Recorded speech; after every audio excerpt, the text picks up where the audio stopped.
They claim to have evidence that they don't have. If they have evidence, it's evidence that the Capitol Police have, and I can tell you they don't have evidence because what they're claiming never happened.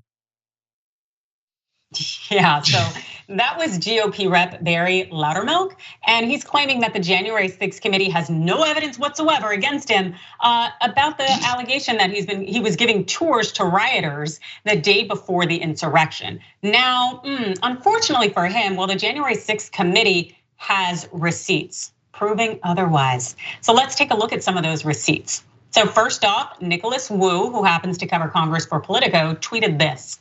1-6 committee discloses security camera footage from 1-5 and says one of the people from Representative Loudermilk's tour through the Capitol complex made threatening remarks toward lawmakers on 1-6. Yeah, that's right. The release of the footage comes a day after Republican Representative Rodney Davis of Illinois released a letter from US Capitol Police Chief Thomas Manger that said that the police force did not consider any of the activities we observed on the video as suspicious. Interesting how they didn't think anything was suspicious. Let's go ahead and kind of look at the footage here. You know, the surveillance footage seems to show that there's a tour of approximately, we're looking at 10 people, led by Representative Barry Loudermilk, to areas in the Rayburn, Longworth, and Cannon House office buildings, as well as at entrances to tunnels leading to the US Capitol. And the behavior of these individuals during the January 5th, 2021 tour, well, it really raises some concerns about their activity and intent while inside the Capitol complex. Does this look completely normal to you? Does this look like there was nothing suspicious going on? Because it definitely looked like there was a little bit of suspicious activity to me, Was. Yeah, I mean, it's hard to believe that it's just a complete coincidence that these people were there just the day before, which allowed for them to have an opportunity to essentially case the joint. You know, as like the way a bank robber would a bank, right? Or an art thief would a museum. Like these guys got to film it, see the layout, figure out where what was where, and basically give them a blueprint as to how to execute what essentially turned into a photo op for Facebook. For these people, it's ridiculous. And to me, I just wonder, man, even with actual evidence of, terrible behavior on the part of these lawmakers, I think that the Capitol rioters or looters or whatever the hell we're calling them, the law is dealing with them and they're gonna be prosecuted to the fullest extent of the law. Lawmakers who encouraged this behavior and enabled it, and to a certain extent even participated in it. I don't know how or if they're gonna be dealt with in any meaningful way. And I think that's the saddest part about this, because the idiots who participated in this, they're done. A lot of them getting jail time, their lives are being ruined by this. Like the little pawns are cooked. The people who should be held accountable to even an even greater extent, the lawmakers and the freaking servants of the citizenry, I'm really skeptical that anything will ever happen to them. No, I agree with you. And that's also something that's extremely disconcerting, because if anything, it should be the lawmakers, it should be the president, it should be people in positions of authority who are held accountable to the harshest extent, because their minions that they were able to coax to come along and to do their bidding, those people, I think they're less culpable by way of their ignorance. But those people who are orchestrating this and have done so in part because they knew that they won't face consequences, those are the ones who really should be taken to task. They should get double the amount of penalty, double the amount of sentence. But I think it's also very disingenuous to claim that there was nothing suspicious at all going on in that footage. It's like, really? So we need to take pictures of hallways and stairwells when there is nothing enlivening or interesting there? Get out of here. I definitely know that none of those quote unquote tourists were anywhere near Thomas Crown, but at the same time, we did get to see what the insurrectionists did and how much chaos that they've really infused within our society. So we can't pretend like it was just like a little bit of discomfort in the moment, as opposed to an attempt to completely undermine and unearth our democracy by way of a coup. But that's what I have to say on that. And also, the thing is, there are plenty of receipts out there. For example, it turns out that one of the tourists there was at the insurrection, again, making threats to members of Congress. Check this out. Okay, there's no escape, Pelosi, Schumer, Nadler. We're coming for you. We're coming in like white on rice for Pelosi, Nadler, Schumer, even you, AOC. We're coming to take you out. We'll pull you out by your hairs. How about that, Pelosi? Go, might as well make yourself another appointment. I'll get done with you. You're gonna need a shine up on top of that bald head.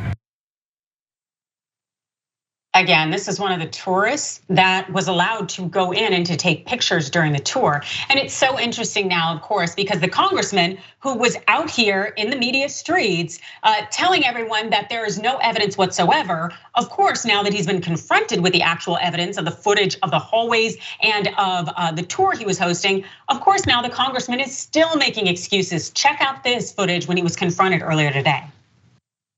Of is I took the family, and of course the other folks were with them, have 2 young kids that wanted to see the little trains that take congressmen. So I took them to show them where the trolley was in the Rayburn Tunnel. But why do you think pictures were being taken of the stairwell, around security?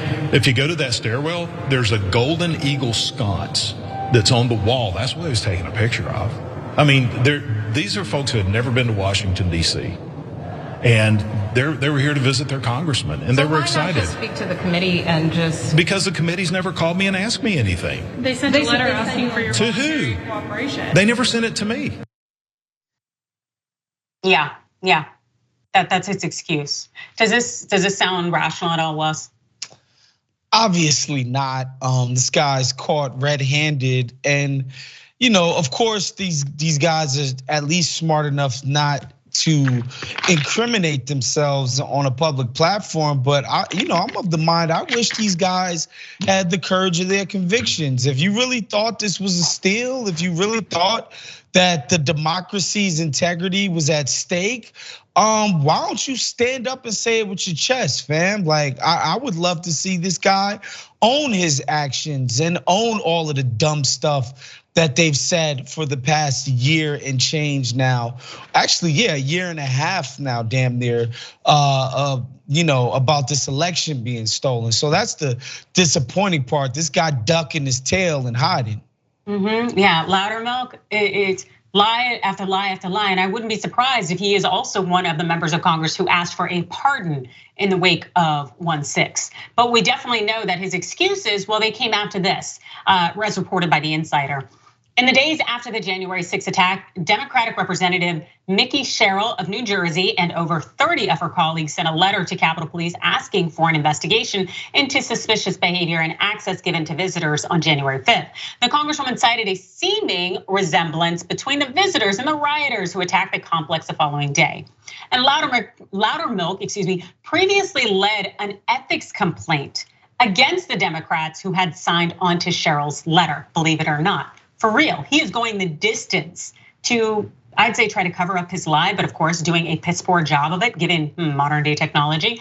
Anyway, so this also for The Insider, Republicans on the Committee on House Administration later said that they had reviewed security camera footage covering the Capitol complex in the days before the attack and denied that there had been any tours.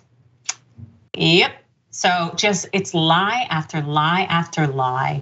And it's clear that these are what our nation's leaders do. At what point are we gonna actually have this whole democracy thing? Because as of right now, I really feel like it's a farce, and that it's like this thing that we're never really going to attain because we're too busy being corrupt.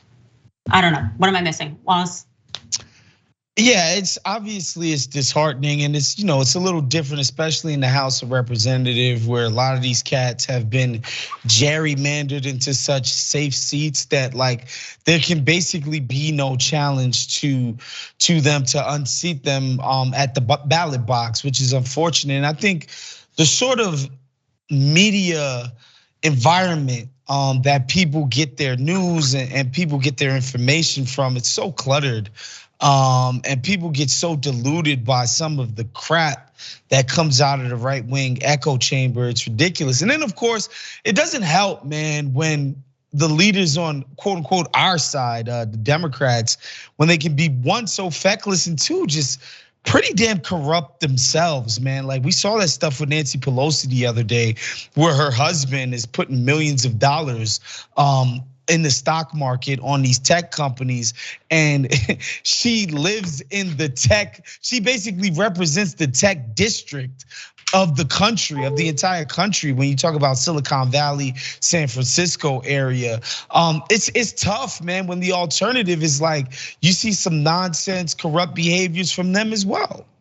Yeah, absolutely. And that's the thing is, it's clear to me that people get into politics now to make money, to be able to, get on the side of who's going to give you the money because they want the political contributions, but then also be in positions of power to know when something's going to drop and be able to invest, get in the stock market so you can be able to leverage it in the end. And really, it's not about representing the people and doing right by them.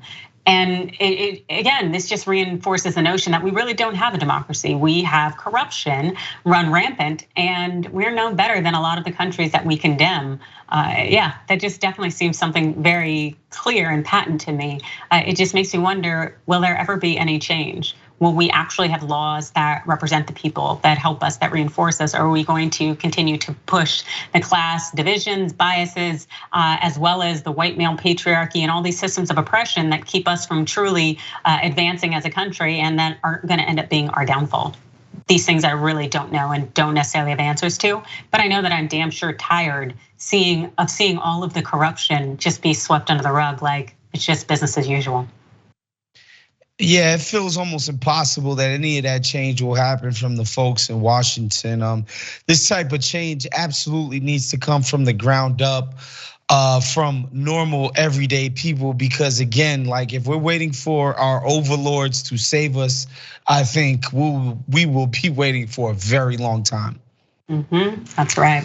Way too long as far as I'm concerned, but hopefully something actually comes out of the January 6th hearings in terms of prosecution. I saw a survey the other day that said over, I think 60% of Americans do want to see Trump members of Congress actually be prosecuted if they were involved at all in January 6th, and that's something that we definitely need so that we can have some semblance of having a democracy and preserving it and upholding it, because otherwise it's not gonna happen. And also we're gonna continue to lose faith in this country, and having a right-wing Supreme Court where you have a number of illegitimate justices on the bench, it's, where we're not even gonna be able to succeed.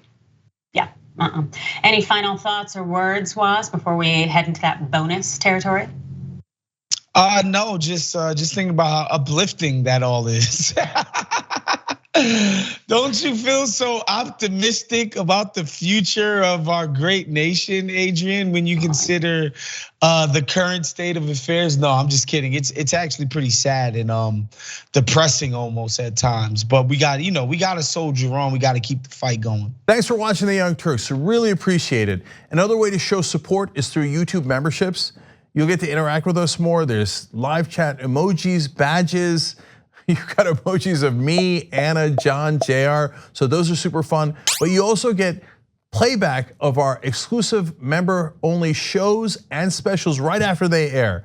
So all of that, all you gotta do is click that join button right underneath the video. Thank you.